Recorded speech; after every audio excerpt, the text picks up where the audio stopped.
حکایت رومی ایک عورت کو اللہ ہر بار اولاد نرینہ سے نوازتا مگر چند ماہ بعد وہ بچہ فوت ہو جاتا، لیکن وہ عورت ہر بار صبر کرتی اور اللہ کی حکمت سے راضی رہتی تھی، مگر اس کے صبر کا امتحان طویل ہوتا گیا اور اسی طرح ایک کے بعد ایک اس عورت کے 20 بچے فوت ہوئے۔ آخری بچے کے فوت ہونے پر اس کے صبر کا بندھن ٹوٹ گیا۔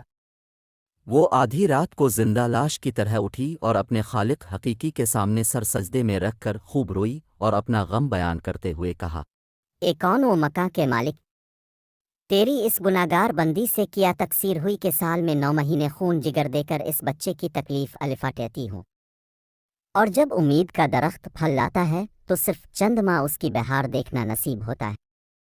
آئے دن میرا دل غم کے ہول کا شکار رہتا ہے کہ میر اب چا پروان چڑھے گا بھی کہ نہیں۔ اداکی دلوں کے بھید جانے والے، مجھے بے نوا پر اپنا لطف و کرم فرما دے۔ روتے روتے اسے اونگ آ گئی۔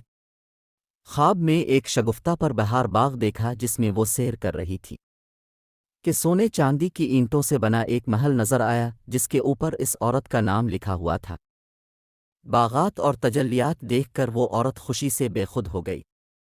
محل کے اندر جا کر دیکھا تو اس میں ہر طرح کی نعمت موجود تھی، اور اس کے تمام بچے بھی اسی محل میں موجود تھے جو اسے وہاں دیکھ کے خوشی سے جھوم اٹھے تھے۔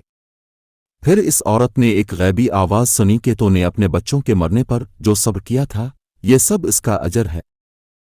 خوشی کی اس لہر سے اس کی آنکھ کھل گئی۔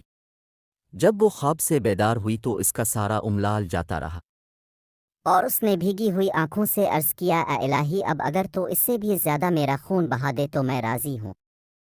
اب اگر تو سینکڑوں سال بھی مجھے اسی طرح رکھے تو مجھے کوئی غم نہیں۔ یہ انعامات تو میرے صبر سے کہیں زیادہ ہیں۔ درس حیات میں انسان کو ہر حال میں صبر کا دامن تھامے رکھنا چاہیے، کیونکہ یہی چیز انسان کو اللہ کے قریب کرتی ہے۔